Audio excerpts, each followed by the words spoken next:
আমার নাম জাকার্তা, অনেক দূর থেকে এসেছি। এটা তো জিদানের বাসা, তাই না? মিম জাকার্তার মাথা থেকে পা অবধি ভালো করে দেখল। জাকার্তার জামা কাপড়ে ধুলো মিশ্রিত, চুলগুলো উস্কো খুস্কো, চেহারাটা রোদে পড়ে টমাটে বর্ণের, মনে হচ্ছে মরুভূমির কোনো ঝড়ের কবল থেকে উঠে এসেছে। মিম বলল, হ্যাঁ, এটা জিদানেরই বাসা। কিন্তু জিদানের সাথে আপনার কি কাজ? এমন অদ্ভুত নামের বন্ধু তো জিদানের কখনো ছিল না। জাকার্তা হালকা এসে রহস্যময়ভাবে বলল, আমি কখন বললাম আমি জিদানের বন্ধু? মিম বলল, তাহলে কে আপনি, আর কি চান জিদানের কাছে? জাকার্তা বলল, সেটা তো জিদান কি বলবো, তাকে দেখে দিন। মিম বলল, জিদান বাসায় নেই, আপনি আমার কাছে মেসেজ ড্রপ করে যান, জিদান এলে আমি তাকে বলে দিব। জাকার্তা বলল, না, আমার জিদানকে লাগবে, তাহলে আমি পরে আসছি। এই বলে জাকার্তা চলে যাচ্ছিল। মিম ডাক দিয়ে বলে, শুনুন, আপনি কিন্তু দেখতে খারাপ না। রোদে বাণী ঘোরাঘুরি না করে কারো ছায়া আশ্রয় নেন আর নিজের যত্ন নিতে শেখেন, না হলে আপনার এই শরীর কিয়ামতের দিন আপনার নামে নালিশ জানাবে পরওয়ারদিগারের নিকট। জাকার্তা বলল, আপনিও দেখতে খারাপ না, শুধু একটু বেশি কথা বলেন। কিয়ামতের দিন তো জিহ্বার হিসাব সবচেয়ে কঠিন হবে, তাই কথা যত কম বলবেন ততই মঙ্গল। জাকার্তার সিঁড়ি বেয়ে নিচে নামতে লাগলো। এটা বলে মিম বলদের মতো দাঁড়িয়ে রইল আর আঙ্গুল কামড়াতে কামড়াতে বলল, বেড়াই কি আমার ইনডাইরেক্টলি বাচাল বলিয়া সম্বোধন করিল? বেড়া, তুই হইবি বাচাল, তোর বাপ বাচাল, তোর 14 গোষ্ঠী বাচাল। আমি বেশি কথা বলি নাকি? এই যে এখন আমি চুপ করে আছি, পারলে আমার মতো চুপ করে দেখা বেড়া। তা তো পারবি না, আমার আই তুই, তোর জিব্বা কাইটা পাশায় লাগাই দিব। পরে আমারে থ্যাংক ইউ বলবি, কারণ পানি খরচ করা লাগবে না সকালে। জিব্বা দিয়ে চেটে শৌচকার্য সম্পাদন করবি। আমি নাকি বেশি কথা বলি? এইদিকে দেখা গেল জাকার্তা বাইরে এসে কিছুক্ষণ এক জায়গায় দাঁড়িয়ে অপেক্ষা করল। এর সাথে দৃশ্য চলে যায় একটু আগে। সর্দার চিন্তিত চেহারায় বসে আছে। তখন জাকার্তা তাঁবুতে প্রবেশ করে সর্দারের সামনে এসে বলল, আমাকে স্মরণ করেছেন বাবা? সর্দার একটু গম্ভীর গলায় বলল, হ্যাঁ, এসো এসো, আমি একটা বিষয়ে খুব চিন্তিত ছেলে, তাই তোমাকে ডাকলাম। জাকার্তা বলল, আপনাকে কোন বিষয়টা পেরেশান করছে জানতে পারি? সর্দার বলল, তোমার বোন ঝিরির কোনো সংকেত পাচ্ছি না আজকে থেকে। আমার কেন জানি মনে হচ্ছে ঝিরি কোনো বিপদে পড়েছে। জাকার্তা বলল, ইনালদের সাথে লড়াই করার সময় তো ঝিরি এখানে ছিল, তারপর কোথায় গিয়েছে তা জানি না, আর আপনার মেয়ে তো কাউকে কিছু না বলে যায়ও না কোথাও। সর্দার বলল, সে আমার দেয়া দায়িত্ব পালন করতে গিয়েছিল ইনালদের সাথে লড়াইয়ের পরে, তার কিছুক্ষণ পরেই সংকেত পাচ্ছি না, তার অবস্থানও শনাক্ত করতে পারছি না। জাকার্তা বলল, তাহলে এখন আমার জন্য কি হুকুম আছে সর্দার? সর্দার বলল, আমি চাই তুমি যাও, ঝিরিকে খুঁজে বের করো। ঝিরির দায়িত্ব যে স্থানে ছিল সেই স্থানের ঠিকানা আমি তোমাকে দিয়ে দিচ্ছি, সেখানে হয়তো পাবে ঝিরিকে। জাকার্তা জি সর্দার বলে বের হয়ে যেতে লাগলো। পেছন থেকে সর্দার জাকার্তাকে থামিয়ে আবার বলল, আর একটা কথা। জাকার্তা থেমে গিয়ে পেছনে তাকে বলল, জি সর্দার বলুন। সর্দার জাকার্তার দিকে এগিয়ে এসে তার চোখে চোখ রেখে বলল, সকালে যে মেয়েটার বিচার করা হচ্ছিল সেই মেয়েটা অত্যন্ত বীরত্বের সাথে ইনালদের লড়াই করছিল। তার লড়ার কৌশল সবচেয়ে আলাদা ছিল, কিন্তু তাকেও নাকি লড়াইয়ের পরে আর দেখা যায়নি গ্রামে। যদি প্রমাণ পাও সে আমার বিরুদ্ধে কাজ করছে, ঝিরিকে আঘাত করেছে, তাহলে তাকে হত্যা করার জন্য দ্বিতীয়বার ভাববে না, তার লাশ আমার কাছে নিয়ে আসবে। জাকার্তা এই কথা শুনে একটু অন্যরকম হয়ে গেল, চেহারা রং উড়ে গেল। তবুও নিজের বাবা এবং সর্দারের সামনে নিজের ভালোবাসা আবেগ লুকিয়ে বলল, যথাজ্ঞা সর্দার, আপনি যেমনটা বলবেন তেমনটাই হবে। দৃশ্য ফিরে আসে বর্তমানে। জাকার্তা এখনো দাঁড়িয়ে আছে মিমদের বাসার সামনে, এদিক ওদিক তাকাচ্ছে আর ভাবছে কি করবে। তখনই বেলকনি থেকে মিমের কণ্ঠ, এই যে আচারওয়ালা ভাই, এখনো যাননি আপনি? রোদে দাঁড়িয়ে না থেকে ভেতরে এসে বসুন, নাহলে শুকিয়ে আমচাকানি হয়ে যাবেন। জাকার্তা এবার ওর উপর তাকিয়ে বিড়বিড় করে বলল, ঝিরি এখানে নেই নিশ্চিত হলাম, কারণ ঝিরি যদি এখানে থাকতো তাহলে বেশি কথা বলার জন্য এই বাচালের জিব্বা টেনে ছিঁড়ে নিত এতক্ষণে। তাহলে এখন তো জিদানের অবস্থান শনাক্ত করতে হবে। দৃশ্য পরিবর্তন। জিদান ফুল স্পিডে বাইক টানছে, আশেপাশের কোনো কিছুই যেন খেয়াল নেই। চোখে মুখে অজানা এক ভয় এবং পেরেশানি। বিড়বিড় করে বলছে বাতাসের সাথে, তোমার কিচ্ছু হবে না অপসরা, আমি তোমাকে কিচ্ছু হতে দেব না। তুমি কথা দিয়েছিলে শেষ পর্যন্ত আমার সাথে থাকবে। এভাবে মাঝপথে ছেড়ে যেতে পারো না আমাকে, তাহলে আমি তোমাকে কোনো দিনও মাফ করব না। খবরদার নিঃশ্বাস যেন বন্ধ না হয়। কিন্তু জিদান কথা বলছে কার সাথে? বাইকের পেছনে তো কেউ নেই। আশেপাশের লোকজন বলছে, বাইক আস্তে চালাও বাবাজি, অ্যাক্সিডেন্ট করবে তো। কিন্তু জিদানের যেন নিজের মাঝেই নেই, বিদ্যুৎ বেগে ছুটে চলছে। জিদানের বাইক যখন একটা আয়নার দোকানের সামনে দিয়ে ছুটে গেল, তখন আমরা দেখতে পাই অপসরা তো জিদানের পিঠে মাথারে কজ্ঞানে শুয়ে আছে। যা খালি চোখে কেউ দেখতে পারছে না। জিদান ঠিকই লুকিং গ্লাস অপ্সরাকে বারবার দেখে রাখছিল, কিন্তু জিদান অপ্সরাকে নিয়ে যাচ্ছে কোথায়? এর সাথে একটু আগের দৃশ্য দেখা যায়। জিদান আহত অপ্সরার কাছে গিয়ে তার মাথা হাতের তালুতে রেখে বলতে লাগলো অস্থির হয়ে, অপ্সরা, কি হলো তোমার? অপ্সরা চোখ খুলো। রুকায়ের আয়াত তোমার উপরে প্রভাবিত ফেলতে পারে, তুমি সেটা বলনি কেন? চোখ খুলো অপ্সরা। এই বলে জিদান কাঁদতে কাঁদতে অপ্সরার কপালের সাথে নিজের কপাল ঠেকিয়ে উঠো উঠো বলতে লাগলো। হঠাৎ অপ্সরা নিভু নিভু চোখ মেলে তাকিয়ে ধীর গলায় বলল, জিদান, আমি হয়তো তোমার সাথে শেষ পর্যন্ত থাকতে পারলাম না, মাফ করে দিও। অপ্সরার কণ্ঠ শুনে জিদান খুশি হয়ে তাড়াতাড়ি করে দেখলো হালকা চোখ খুলছে অপ্সরা। জিদান বলল, না, এসব কি বলছো তুমি? তোমার কিচ্ছু হবে না, আমি তোমাকে হাসপাতালে নিয়ে যাবো এখনই।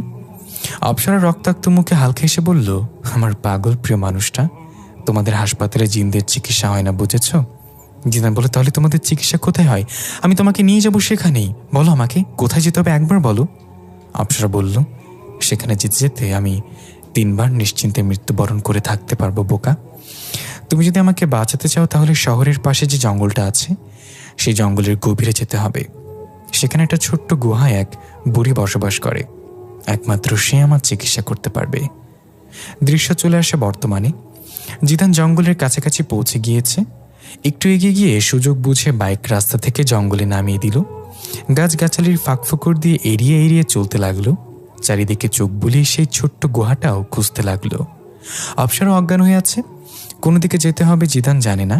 প্রায় অনেকটা গভীরে গিয়েও তেমন কোনো গুহা চোখে পড়ল না। হঠাৎ সামনে একটা বিশাল সাইজের ভাল্লুক এসে থামল। জিদান কোনো রকমে বাইক থামিয়ে নিল এবং বলল, এটা তো সিলেবাসে ছিল না। ভাল্লুকটা নিজের বুক চাপড়ে হুঙ্কার দিয়ে জিদানের দিকে এগিয়ে আসতে লাগলো। জিদান একটু ঘাবড়ে গিয়ে অপ্সরাকে কাঁধে নিয়ে বাইক ফেলে রেখে দৌড় দিল। ভাল্লুকটা পিছু নিল মাটি কাঁপিয়ে দৌড়ে। জিদান হাঁপিয়ে গেল দৌড়াতে দৌড়াতে। ভাল্লুকটা প্রায় জিদানকেই ধরেই ফেলেছে। তখনই জিদান একটা মোটা গাছের 2 শাখার মাঝখান দিয়ে এক লাফে পেরিয়ে গেল, কিন্তু ভাল্লুকটা 2 শাখার মাঝে আটকে গেল এবং হুঙ্কার দিয়ে নিজেকে ছাড়ানোর জন্য দাপাদাপি করতে লাগলো। জিদান এই সুযোগে হাঁপাতে হাঁপাতে কিছুটা দূরে গিয়ে বসে পড়ল। অপ্সরাকে আস্তে আস্তে মাটিতে শুয়ে দিয়ে বলল, অপ্সরা ওঠো, কোথায় সেই গুহা? আমি তো পথ হারিয়ে ফেলেছি। তখনই ভাল্লুকটা নিজেকে ছাড়িয়ে নিতে সফল হলো এবং আরও জোরে হুঙ্কার দিয়ে জিদানের দিকে তেড়ে আসতে লাগলো।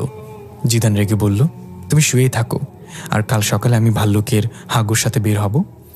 তখনই জিদানের মাথায় একটা বুদ্ধি আসলো, ছোটবেলার সেই গল্প যেখানে 2 বন্ধু ভাল্লুকের কবল থেকে বাঁচার জন্য দৌড়ায়। একজন গাছে উঠে নিজেকে বাঁচিয়ে নেয়, কিন্তু দ্বিতীয়জন গাছে চড়তে পারত না, তাই সে মৃত্যুর মতো পড়ে থেকে ভাল্লুকের কবল থেকে বেঁচে যায়। জিদান তৎক্ষণাৎ দ্বিতীয় বন্ধুর কৌশল কাজে লাগাতো। টুম করে অপ্সরার পাশে মৃতের মতো পড়ে গেল। অপ্সরাকে ভাল্লুক দেখতে পাবে না, তাই জিদানকে মৃত ভেবে চলে যাবে। জিদান অনুভব করলো ভাল্লুক খুব কাছে চলে এসেছে। আত্মা কেঁপে উঠলেও কোনো রকম নড়াচড়া না করে মৃত্যুর মতো পড়ে রইল। ভাল্লুক জিদানের কাছে এসে থেমে গেল এবং জিদানের শরীর পা দিয়ে ধাক্কা দিয়ে চেক করতে লাগলো। জিদান মনে মনে বলল, বড়দের গায়ে পা লাগলে পাপ হয়, তুই জাহান্নামে যাবি। ভাল্লুক ফুসফুস করে নিঃশ্বাস ছেড়ে জিদানের মুখের কাছে এসে শুকতে লাগলো। জিদান মনে মনে বলল, জন্মের পর কোনোদিন দাঁত মাজস নাই মনে হয়। তোর বউয়ের কাছে যাস কেমনে রাত্রেবেলা? পোতা দিয়ে তোর দাঁতগুলো ভেঙে দেয় না কেন? ভাল্লুকটা এবার রেগে নিজের বুক চাপড়াতে হুঙ্কার দিতে লাগলো।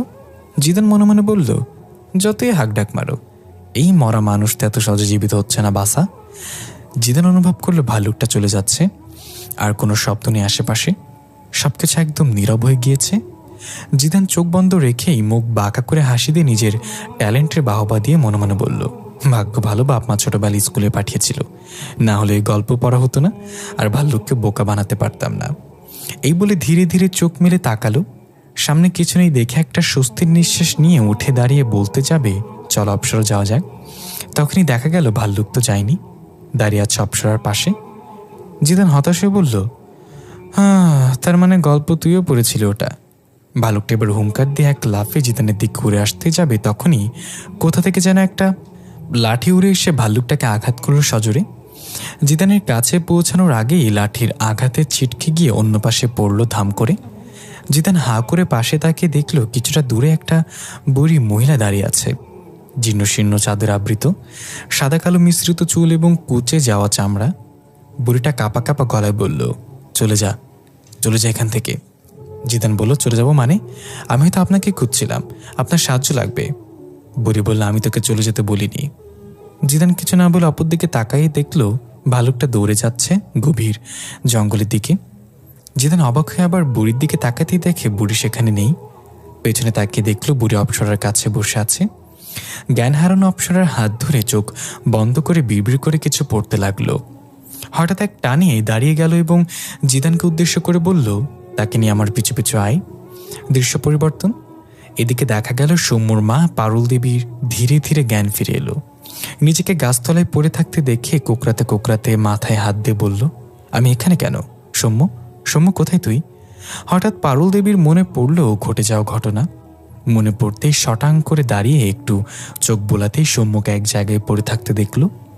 পারুল দেবী কান্না করতে করতে দৌড়ে গিয়ে সৌম্যকে উঠাতে লাগলো, কিন্তু সৌম্য উঠছে না।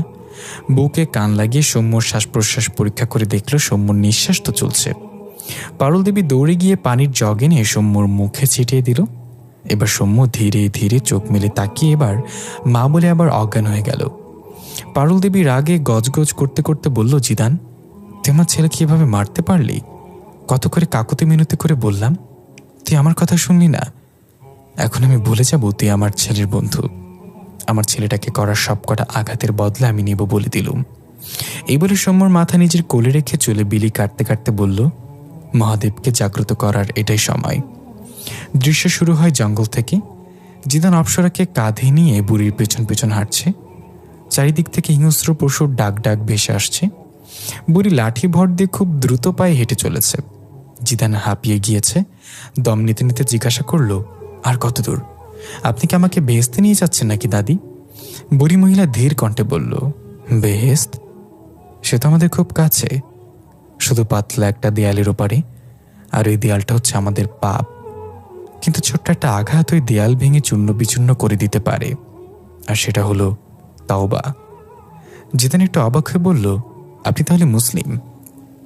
বুড়ি বলল, জন্মসূত্রে আমরা সবাই মুসলিম, আমাদের সৃষ্টিকর্তা একজনই। জিদান আরো কিছু জিজ্ঞাসা করতে যাবে তখনই বুড়ি থেমে গেল এবং একটা ছোট্ট পাহাড়ি গুহার সামনে। গুহার ওপরে সবুজ ঘাস এবং লতা পাতায় পরিপূর্ণ। সেখানে ঘুরে বেড়াচ্ছে কালো রঙের কিছু বিষাক্ত সাপ। জিদানকে ভয় পেতে দেখে বুড়ি আশ্বস্ত করে বলল, ভয় পাস না বাছা, ওগুলো আমার পোষা। যতক্ষণ না ওদেরকে কেউ বিরক্ত করে ওরা শান্ত থাকে। জিদান আর কিছু না বলে বুড়ির পেছনে পেছনে গুহার মধ্যে প্রবেশ করল। ভেতরে একটা কুপি বাতি জ্বলছে। এক পাশে পড়ে আছে আধ খাওয়া একটা হরিণ, অন্য পাশে একটা পাথর দিয়ে তৈরি শোয়ার স্থান। বুড়ি অপ্সরাকে সেখানে শুইয়ে দিতে বলল। জিদান অপ্সরাকে শুইয়ে দিয়ে হাত ঝাড়তে ঝাড়তে বলল, অপ্সরা সুস্থ হয়ে যাবে তো দাদিমা? বুড়ি একটু চোখ বড় করে তাকিয়ে বলল, অপ্সরাকে? জিদান অপ্রস্তুত হয়ে বলল, আসলে তাকে আমি অপ্সরা বলেই ডাকি। বুড়ি একটু হেসে কয়েকটা পিতলের পাত্র এবং কিছু অদ্ভুত লতাপাতা নিয়ে অপ্সরার সামনে বসে জিদানকে বলল, তুই বাড়িকে অপেক্ষা কর, আমি ওর চিকিৎসা করব। জিদান বলল, আমি থাকি না, একটু দেখব না। বিশেষ মুহূর্তে চোখ বন্ধ করে রাখবো? বুড়ি বলল, পুরুষ মানুষ চোখ বন্ধ করে যতটা দেখতে পায়, মেয়ে মানুষ চোখ মিলেও ততটা দেখে না, তাই তর্ক না করে বাইরে গিয়ে দাঁড়া। জিদান চলে যেতে যেতে বিড়বিড় করে বলল, মনে হয় জোয়ানকালে দাদিরে কেউ চোখ বন্ধ করে গোসল করতে দেখে ফেলছিল, তাই এত অভিজ্ঞতা। জিদান বাইরে চলে গেল। বুড়ি তার থলে থেকে একটা কাচের শিশি বের করে সেখান থেকে নীলাভ রঙের এক ধরনের পানি অপ্সরার গালে চেপে ধরে পান করিয়ে দিল। পানিটা পান করার পরে অপ্সরা হালকা নড়ে উঠল। এরপর বুড়ি লতাপাতা থেকে কিছু পাতা সংগ্রহ করে সেটার রস নিংড়ে একটা পিতলের পাত্রে রাখল। অপ্সরা পুরো শরীর নীল রং ধারণ করল। বুড়ি মহিলা অপ্সরার বুকে হাত রেখে বিড়বিড় করে কিছু পড়তে শুরু করলো। এর সাথে দেখা গেল কয়েকটা কালো সাপ এসে বুড়িকে ঘিরে ধরল চারিদিক থেকে। ফনা তুলে মাথা নাড়তে নাড়তে ফুসফুস করতে লাগলো। এক পর্যায়ে একটা সাপ সেই রস নিংড়ে রাখা পাত্রে মুখ দিয়ে তার বিষ ছেড়ে দিল। এবার বুড়ি তার তন্ত্র মন্ত্র থামিয়ে পাত্রটা নিয়ে অপ্সরাকে সেটা পান করিয়ে দিল। সাপগুলো চলে গেল যেদিক দিয়ে এসেছিল সেদিকে। বুড়ি এবার অপ্সরার কপালে হাত রেখে কাঁপা কাঁপা গলায় বলল, উঠে যা, উঠে যা, উঠে যা। তখন অপ্সরা এক ঝটকে উঠে বসে পড়ল এবং ঘন ঘন নিঃশ্বাস দিতে লাগলো। বুড়ি বলল, ছেলেটা তোর নাম জানে না তাই না? অপ্সরা স্বাভাবিক হয়ে বলল, দরকার পড়েনি এখনো, সে তার দেয়া নামই আমাকে ডাকে। বুড়ি বলল, নামটা কিন্তু সুন্দর হয়েছে। কিন্তু এই সুন্দরের চক্করে নিজের জীবন এভাবে বিপদে ফেলা মোটেও সুন্দর কিছু নয়। অপ্সরা বলল, অমর হতে তো আসেনি, একদিন মরতে হবে। যেহেতু কারোর জন্য জীবন উৎসর্গ করে যাই, অন্তত তার মনে তো চিরকাল জীবিত থাকবেও। বুড়ি বলল, এটা মৃত্যু না, আত্মহত্যা। তুই তো জানিস। তোর কথা শেষ না হতে অপ্সরা বুড়িকে থামিয়ে বলল, হ্যাঁ জানি। তুমি এখন আবার আমার বাবা মায়ের মতো জ্ঞানের কথা বলা শুরু করো না দয়া করে। আমি জানি আমি কি করছি আর আমার পরিণতি কি হবে।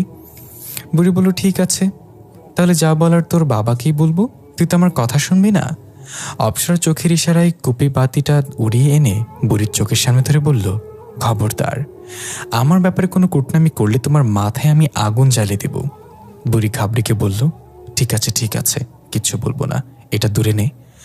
অপ্সরা কুপি বাতিটা আবার তার জায়গায় নিয়ে রেখে বলল, জিদান কোথায়? দেখা গেল ততক্ষণে রাত নেমে এসেছে।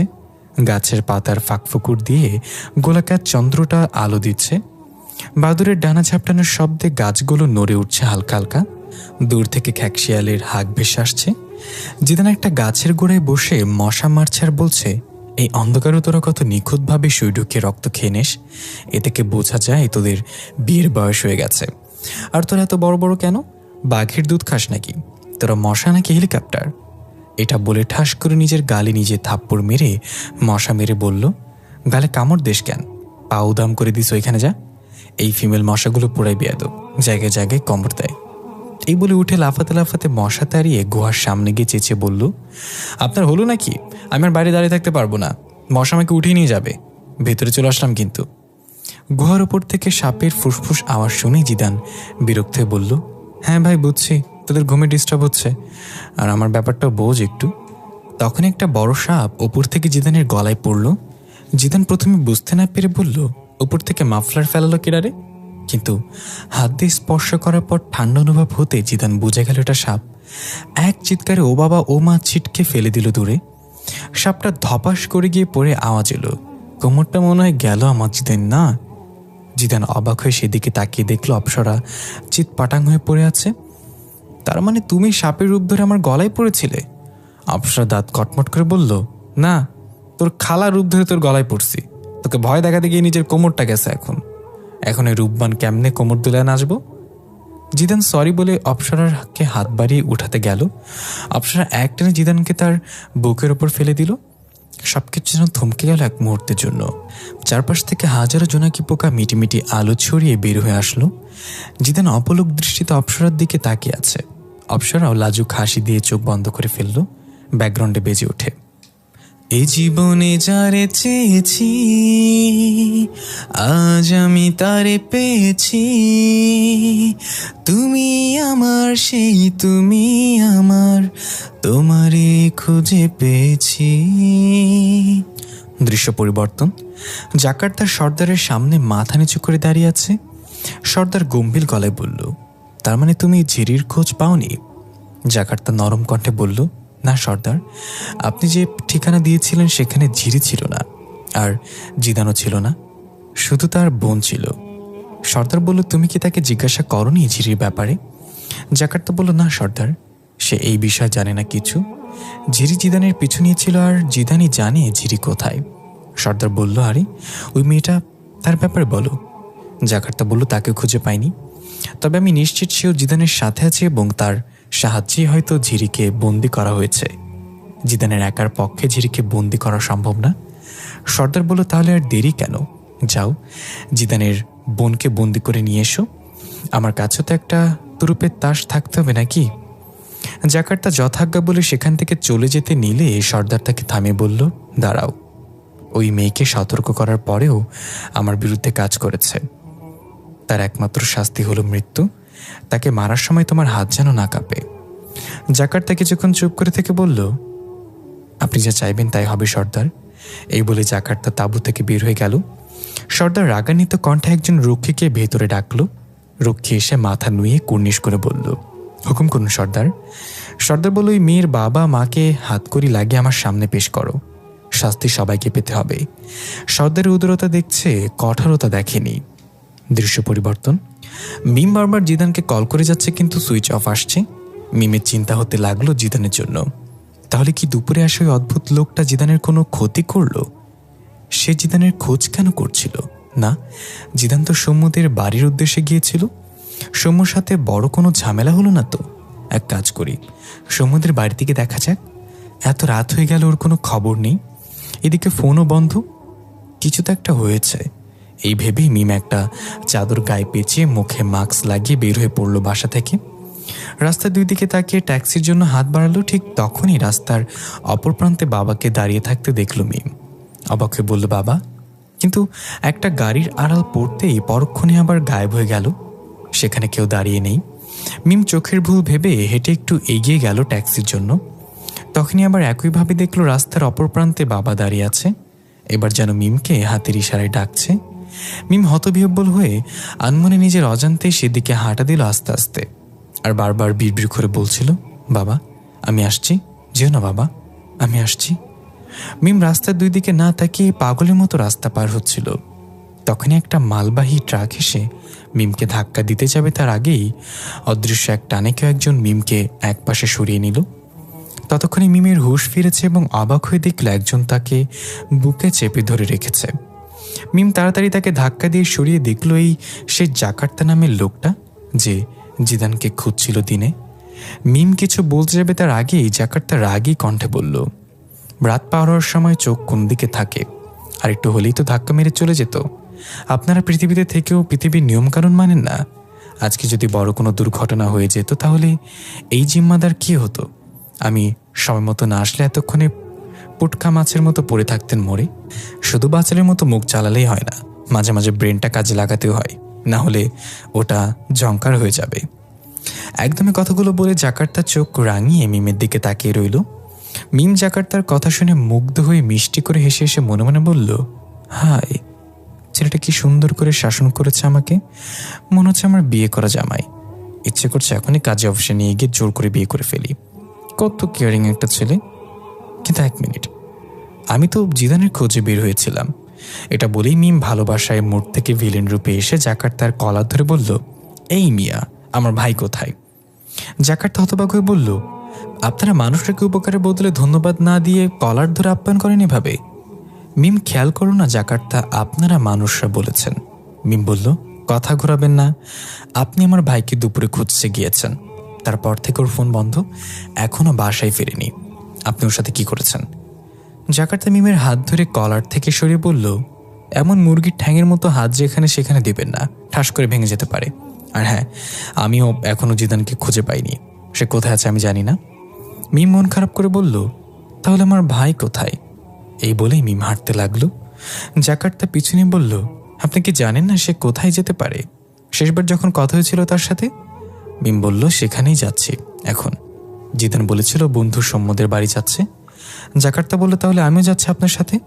মিম বলল, কোনো দরকার নেই, আমি একাই যেতে পারবো। আমার পিছু করা বন্ধ করেন এবং নিজের কাজ করেন, কি যান। জাকার্তা ঠিক আছে বলে চলে গেল। মিম একটু এগিয়ে গিয়ে পেছনে তাকিয়ে জাকার্তাকে না দেখে মন খারাপ করে বলল, আকাম্মা, ব্যাডারা সত্যি সত্যি চলে গেল। এই ব্যাডা মানুষগুলোরে কে বোঝাবে? মেয়েদের সব না, মূলত না হয় না, ধুর, ভাল লাগে না। তখনই পেছন থেকে মিমের ঠিক কানের কাছে ফিসফিস করে আওয়াজ আসলো, আমাকেই খুঁজছেন? মিম চমকে গিয়ে দুপা পিছিয়ে জাকার্তাকে হাসি মুখে দাঁড়িয়ে থাকতে দেখে বুকে হাত দিয়ে বলল, কিরে ভাই, হার্ট অ্যাটাককে মারার প্ল্যান নাকি? এইভাবে কেউ পেছনে এসে দাঁড়ায় নাকি? এক মিনিট, আপনি এদিকে আসলেন কীভাবে? আপনি তো আমার পিছু পিছু আসছিলেন। সামনে আসলে আমার দেখা করার কথা ছিল। জাকার্তা বলল, আমি রাস্তা পার হয়ে ঘুরে এসেছি। এসব না ভেবে এখন চলুন, আপনার ভাইকে খুঁজতে হবে। মিম বলল, আপনার যেহেতু এত এত তারা, তাহলে ট্যাক্সিতে আমার না কেন? এটা বলতে জাকার্তা মুখে আঙুল দিয়ে শীষ বাজাতে সাথে সাথে একটা ট্যাক্সি এসে থামল। মিম হা হয়ে বলল, এটা আপনি কিভাবে করলেন? জাকার্তা ট্যাক্সির দরজা খুলে মিমকে উঠতে বলে বলল, আমি অতটা অকম্মা নই। মিম মুচকি এসে ট্যাক্সিতে উঠতে উঠতে বলল, ভাড়া কিন্তু হাফ হাফ দিতে হবে, আমি একা তো যাব না ট্যাক্সিতে। জাকার্তা উঠে ট্যাক্সির দরজা লাগিয়ে বলল, সেই হিসেবে তো ভাড়া 3 ভাগ হবে, কারণ ড্রাইভার আমাদের সাথে যাচ্ছে। দৃশ্য পরিবর্তন। সৌম্যর জ্ঞান ফিরেছে সবে মাত্র। নিভু নিভু করে চোখ মেলে তাকিয়ে দেখলো খাটে শুয়ে আছে। আস্তে আস্তে উঠে বসে মাথাটা চেপে ধরে বলল, কি হয়েছিল? জিদান কোথায়? আমাকে ওর বাবার খুনি বলেছিল কেন? আমি তো কাউকে খুন করিনি। এসব বলতে বলতে অপর পাশের ঘর থেকে সৌম্যর বাবা মায়ের দাঁতে দাঁত চেপে কথা কাটাকাটি শব্দ আসছে। সৌম্য খাট থেকে নেমে গিয়ে আস্তে আস্তে ওই ঘরের দরজায় কান পাততেই বাবা রাগ এবং ভয়ার্ত কণ্ঠে শুনতে পেল, এটা তুমি কি করলে গিন্নি? এটা করার আগে একবার কি আমার কাছে জিজ্ঞাসা করতে পারতে না? সৌম্যর মা পারুল দেবী কান্না এবং অসহায় কণ্ঠে বলল, আমার মাথা ঠিক ছিল না। আমার ছেলে কিভাবে আঘাত করে চলে গেল, এখনো ছেলেটার জ্ঞান ফিরেনি, আমি কি ওকে শাস্তি দেব না? সৌম্যর বাবা একটা মৃদু চিৎকার করে বলল, তাই বলে তুমি মহাদেবকে মুক্ত করে দিবে? তোমার কি মনে হয় সে শুধু জিদানের জীবন নিয়ে থেমে যাবে? ঘরের বাইরে থেকে এটা শুনতেই সৌম্যর চোখ বড় বড় হয়ে গেল। ভয়ে সৌম্য আতকে উঠে সজোরে ধাক্কা দিয়ে দরজা খুলে ফেলল। সৌম্যর বাবা মা চমকে গিয়ে তাকিয়ে সৌম্যকে দেখে অবাক দৃষ্টিতে তাকালো। সৌম্য রাগে এবং ভয় ভরা কণ্ঠে বলল, মা তুমি মহাদেবকে মুক্ত করে দিয়েছ মানে? আমি কি ঠিক শুনেছি? পারুল দেবী তাড়াতাড়ি এগিয়ে এসে সৌম্যর চোখে মুখে হাত বুলিতে বলল, বাবা তোর জ্ঞান ফিরেছে? দেখ ওই জিদান্তকে কিভাবে মেরেছে, তাকে শাস্তি দেওয়ার জন্যই তো আমি মহাদেবকে মুক্ত করেছি। সৌম্য রাগে তার মায়ের হাত ছিটকে দিয়ে বলল, মা তুমি জিদানকে শাস্তি দেওয়ার জন্য না, বরং তাকে জানে মেরে ফেলার জন্য মহাদেবকে মুক্ত করেছ। বাবা তুমি কিছু বলছো না কেন মাকে? সে জিদানকে মেরে ফেলবে। সৌম্যর বাবা বলল, এখন আর কি বলবো, যা করার তো করে ফেলেছে তোর মা। আগেরবার মহাদেবকে বন্দি করতে গিয়ে তোর ছোট বোন আর তোর দাদাকে হারিয়েছি, এবার সে কাউকে ছাড়বে না। তখনই ঘরের দরজায় টোকা পড়ল। তিনজনই চমকে গেল, এত রাতে কে এলো? পারুল দেবী জিজ্ঞাসা করল, কে কে এসেছে? বাইরে থেকে বলল, জি আন্টি আমি মিম। পারুল দেবী সৌম্যর মুখের দিকে একবার তাকালো, অনেক প্রশ্ন মাথায় ঘুরছে। সৌম্যর বাবা গিয়ে দরজা খুলে দিল এবং দেখলো মিম দাঁড়িয়ে আছে, তার সাথে একটা ছেলে যাকে আগে কখনো দেখেনি। সৌম্যর বাবা বলল, কি হয়েছে মা, এত রাতে আমাদের বাড়িতে?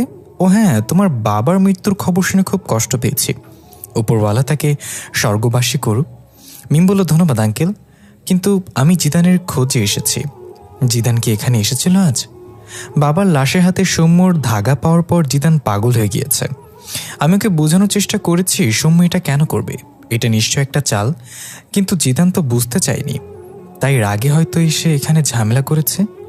কথা শেষ না হতেই পারুল দেবী বলে উঠল, না না, জিদান তো এখানে আসেনি। সৌম্যর বাবা কিছু বলতে চেয়েও থেমে গেল। মিম সৌম্যর হাতে ধাগাটা বাঁধা দেখে বুঝে গেল জিদান এখানে এসেছিল এবং কিছু একটা হয়েছে এখানে। তাদের তিনজনের চেহারাই অজানা এক আতঙ্ক। মিম এবার ঘরে প্রবেশ করে পারুল দেবীর সামনে গিয়ে বলল, দেখুন আন্টি, আমি ছোট মানুষ হতে পারি, কিন্তু উপরওয়ালা আমাকে ব্রেন সহ এই পৃথিবীতে পাঠিয়েছে। নিজেকে চালাক ভাববেন ভালো কথা, কিন্তু আমাকে বোকা ভেবে ভুল করবেন না। সত্যি করে বলেন আমার ভাই কোথায়? পারুল দেবী আমতা আমতা করে তবুও অস্বীকার করলো জিদান এখানে এসেছিল। কিন্তু এবার সৌম্য মুখ খুলল, দিদি জিদান এখানে এসেছিল এবং আমাকে মারধর করেছে, তারপর আমি জ্ঞান হারাই, কিন্তু জ্ঞান ফিরে তাকে আর দেখতে পাইনি। মিম বলল, তুই আমার ভাইয়ের সবচেয়ে ভালো বন্ধু, বাবার মৃত্যুতে সব সন্তানই একটু মেন্টালি সিক হয়ে যায়, জিদানকে ভুল বুঝিস না। এখন সত্যি করে একটা কথা বলতো ভাই, তোর বাবা মা এবং তুই এত আতঙ্কিত কেন? জিদানের সাথে তোরা কি কিছু করেছিস? পারুল দেবী রেগে বলল, এখন কিন্তু বেশি হয়ে যাচ্ছে, আমরা কি খুনি নাকি? জিদানের সাথে আমরা কি করব? সৌম্য যা বলেছে তাই সত্যি, জ্ঞান ফেরার পর জিদানকে দেখিনি। মিম বলল, আন্টি একটু আগে তো আপনি জিদানের এখানে আসার বিষয়টা অস্বীকার করেছিলেন, এখন আপনার কথা আমি কিভাবে বিশ্বাস করব? সৌম্য বলল, না দিদি, মা এবার সত্যি বলছে, জিদান কোথায় আমরা জানি না, কিন্তু পারুল দেবীর চোখ রাঙিয়ে সৌম্যর দিকে তাকিয়ে বলতে মানা করলো, এটা মিমের চোখ এড়ালো না। মিম সৌম্যকে বলল, কিন্তু কি সৌম্য?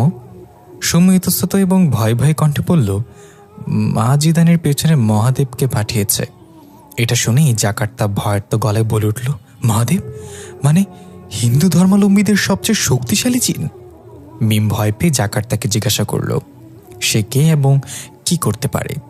জাকার্তা বলল, তার আসল নাম নার্সিমা, সে নিজেকে মহাদেব বলে সম্বোধন করে। মানুষ মারার নেশা তার, সে মানুষের রক্ত পান করে আনন্দিত হয়। যদি সত্যি সত্যি সে জিদানের পেছনে যায় তাহলে জিদানের জীবন বিপদে আছে। জিদান আর অপ্সরা পাশাপাশি হাঁটছে ঘন জঙ্গলের মাঝখান দিয়ে, বিশাল বিশাল দৈত্যাকার গাছ আর তাদের গা বেয়ে বেয়ে ওঠা লতা পাতা, চাঁদের জোছনায় সবকিছুই ভৌতিক রূপ ধারণ করেছে। অপ্সরা বলে উঠল, বাইক কোথায় রেখে এসেছ?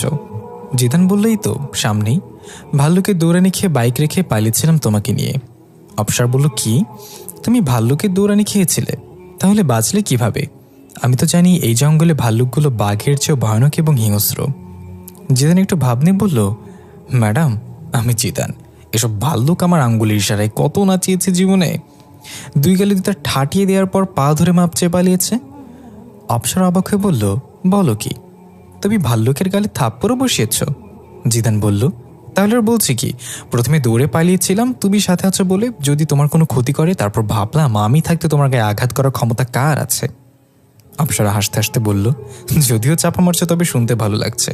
এই, তুমি আবার আমাকে ভালো টালো বেসে ফেললে না তো? জিদান একটু লজ্জা পেয়ে বলল, বাবা, ভালোবাসলো সেটা প্রকাশ করব না, কারণ ভালোবাসা যে প্রকাশ করে সে বন্দী হয়ে যায়। অপসরা বলল, ভালো সিদ্ধান্ত, তবে আমার মনে হয় তোমাদের পৃথিবীতে ভালোবাসার কোনো অস্তিত্ব নেই। এখানে প্রত্যেক দ্বিতীয় জন তৃতীয় জনের খোঁজে থাকে। জিদান বলল, না, ভুল কথা। আমি আমার বাবা মাকে দেখেছি, তাদের মাঝে অফুরন্ত ভালোবাসা দেখেছি। বুঝ হওয়ার পর থেকে কখনো তাদের কথা কাটাকাটি পর্যন্ত করতে দেখিনি। আমার কাছে আমার বাবা মা ছিল ভালোবাসার শ্রেষ্ঠ উদাহরণ। অপসরা বলল, 2টা মানুষ এক ছাদের নিচে থাকলে তাদের মাঝে ঝগড়া খুনসুটি হবেই। যেহেতু তোমার মা কোনো মানুষ ছিল না, অন্যদিকে তোমার বাবা ছিল মানুষ, তাই তাদের মাঝে কখনো ঝগড়া হয়নি। তারা আলাদা সৃষ্টি হলেও তাদের আত্মা ছিল একটা।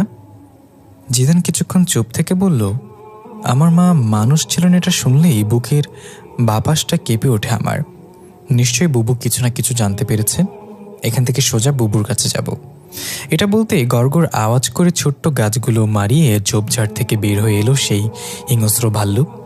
জিদানের অপসরা দুজনেই থমকে দাঁড়ালো। অপসরা বলল, তাহলে দেখাও তোমার কারিশমা, আমি ভাল্লুকের নাচ দেখতে চাই। জিদান বিড়বিড় করে অসহায় স্বরে বলল, দেখে তো মনে হচ্ছে এখন সে নাচের মুডে নাই, মারামারির মুডে আছে। দেখো তার মাসলগুলো, মনে হয় মাত্রই জিম করে এসেছে। আর দাঁতগুলো দেখে মনে হচ্ছে কামারের দোকান থেকে শান দিয়ে এনেছে।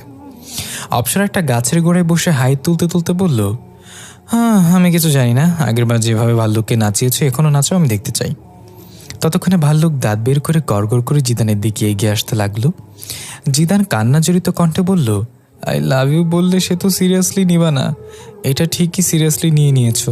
প্লিজ হেল্প করো অপসরা, দেখো কিভাবে এগিয়ে আসছে, যেন আমি তার বাসর ঘরে বসে থাকা বউ। অপসরা হাসতে হাসতে বসা থেকে উঠে এসে জিদানের সামনে দাঁড়ালো এবং বলল, তুমি দূরে গিয়ে দাঁড়াও, আমি দেখাচ্ছি কিভাবে ভাল্লুক নাচাতে হয়। এই বলে অপসরা যখনই ভাল্লুকের দিকে এগিয়ে যাবে তখনই এক বিকট কম্পন সৃষ্টি হলো চারিদিকে। আবহাওয়া বদলে যেতে লাগলো। গাছগাছালির পাতার আড়াল থেকে ঘুমিয়ে থাকা পাখিগুলো আতঙ্ক ভরা স্বরে ডাকতে ডাকতে কোথায় যেন উড়ে চলে গেল। এতক্ষণ যেই ভাল্লুকের চোখে মুখে ছিল হিংস্রতা, এখন সে পিছিয়ে যাচ্ছে আশেপাশে ভয়ার্ত চোখে তাকিয়ে, যেন কোনো কিছুর আগমনে পুরো জঙ্গল ভীত সন্ত্রস্ত হয়ে পড়েছে। জিদান ভয় ভয় কণ্ঠে বলল, কি হচ্ছে এটা? অপসরাও ঘাবড়ে গিয়ে বলল, জানি না, কিন্তু যা হচ্ছে খুব খারাপ কিছু হচ্ছে। আমাদের এখনই পালাতে হবে এখান থেকে। ততক্ষণে ভাল্লুকটা দৌড়ে পালিয়েছে। অপসরা জিদান দিক বেদিক হয়ে দৌড় দিতেই যাবে, তখনই পালিয়ে যাওয়া ভাল্লুকের হৃদয় বিদারক আর্তনাদ ভেসে আসলো। মনে হচ্ছে কেউ একজন ভাল্লুকটাকে আঘাত করছে। অপসরা খেয়াল করলো সেই আর্তনাদের আওয়াজ ধীরে ধীরে এদিকে এগিয়ে আসছে। জিদান তাড়াহুড়ো করে বলল, কি হলো অপসরা, থামলে কেন? আমাদের পালানো উচিত। অপসরা ভয়ে আনমনে হ্যাঁ হ্যাঁ বলে জিদানকে সাথে নিয়ে সেখান থেকে দৌড় দিল। হাতে হাত রেখে দুজন প্রাণপণে ছুটছে, তবে জানা নেই কার কবল থেকে পালাচ্ছে, কার আগমনে জঙ্গলে এই নিস্তব্ধতা। হঠাৎ জিদান গাছের শিকড়ের সাথে হুচুট খেয়ে মুখ থুবড়ে পড়ল। হাত ছুটে অপসরা অনেকটা দূরে চলে গিয়েছে। অপসরা থেমে গিয়ে আবার পেছনে এসে জিদানকে টেনে তুলে বলল, তুমি ঠিক আছো? জিদান কিছু বলতে যাবে তার আগেই ওপর থেকে সেই ভাল্লুকের ছিন্ন ভিন্ন দেহের খণ্ডগুলো পড়তে লাগলো। অপসরা অদৃশ্য এক ছাতার মাধ্যমে জিদানকে রক্ষা করল। সবশেষে ভাল্লুকের মাথাটা ধুম করে জিদানের সামনে পড়ল। জিদান ভয়ে চিৎকার করে পিছনের দিকে সরে গেল। অপসরা এবার রাগে গজগজ করে বলল, কে তুমি? কেন এগুলো করছো আড়াল থেকে? সাহস থাকলে সামনে এসে দেখাও। হঠাৎ একটা মোটা কণ্ঠে অদ্ভুত হাসির শব্দ ভেসে আসলো। তার ওই হাসিতে মাটি সহ কেঁপে উঠেছে। অপসরা চোখ ঘুরে ঘুরে চারপাশে তাকাচ্ছে। হঠাৎ জিদানের চোখ চড়াক গাছ। ভয়ে কাঁপা কাঁপা গলায় বলল, অপসরা, তোমার পেছনে। অপসরার পেছনে তাকানোর আগেই এক বৈদ্যুতিক ঝটকায় উড়ে গিয়ে জিদানের সামনে আছড়ে পড়ল। জিদান তাড়াতাড়ি করে অপসরাকে উঠিয়ে বলল, তুমি ঠিক আছো? অপসরা কোকড়াতে কোকড়াতে সামনে তাকিয়ে দেখল কালো এক দানবীয় অবয়ব দাঁড়িয়ে আছে। তার পুরো শরীর থেকে কালো ধোঁয়া বের হচ্ছে, কপালে একটুর উপরে শিং গজানো, চোখগুলো আগুনের গোলার মতো। অপসরা অবাক এবং ভীত কণ্ঠে বলল, কে তুমি? সে কোনো কথা না বলে হাত দিয়ে জিদানের দিকে ইশারা করল। জিদান বলল, সে বোঝাতে চাচ্ছে সেও জিদান। অপসরা বলল, না, সে বোঝাতে চাচ্ছে তোমাকে চাই, সে তোমার জন্য এসেছে। জিদান একটু উচ্চস্বরে বলল, আমাকে চান সেটা সরাসরি বলতেই পারতেন, এত ভয়ভীতি সৃষ্টি করার কি দরকার ছিল? কিন্তু আমার কাছে কি চান আপনি? সে কোনো কথা না বলে হাত বাড়িয়ে অদৃশ্য টানি নিচে পড়ে থাকা ভাল্লুকের হৃৎপিণ্ডটা উঠিয়ে জিদানের দিকে ছুঁড়ে মারল। জিদান হালকা সরে গেলে সেটা পেছনে গাছের সাথে বাড়ি খেয়ে নিচে পড়ল। জিদান বলল, সে আমার কাছে হয়তো ভাল্লুকের হৃৎপিণ্ড চায়, আর অনেকগুলো। অপসরা বলল, না, সে তোমার হৃৎপিণ্ড চায়। জিদান প্রথমে খেয়াল না করে বলল, সে না হয় দিলাম, কেউ কিছু চাইলে তাকে খালি হাত। এক মিনিট, সে আমার হৃৎপিণ্ড চায় মানে? সে আমাকে মারতে চায়? অপসরা তাকে উদ্দেশ্য করে বলল, তুমি যেই হও না কেন, আর তোমাকে যেই প্রেরণ করুক না কেন, আমি বেঁচে থাকতে জিদানের হৃৎপিণ্ড তো দূর, তার একটা চুলও পাবে না। এবার সে প্রকম্পিত হাসির সাথে কথা বলে উঠল, বোকা মেয়ে, তুই জানিস না আমি কে এবং কি করতে পারি। তুই চাইলে এখনো চলে যেতে পারিস। আমি একান্ত বাধ্য না হলে কোনো জিনের প্রাণ নেই না। আমার আগ্রহ এবং লক্ষ্যবস্তু মানুষ, আর মানুষের হৃৎপিণ্ড আর রক্ত। অপসরা একবার জিদানের দিকে তাকিয়ে তারপর আবার তার দিকে তাকিয়ে বলল, মাফ করবে, কিন্তু আমি ওয়াদাবদ্ধ তার সাথে শেষ পর্যন্ত থাকার।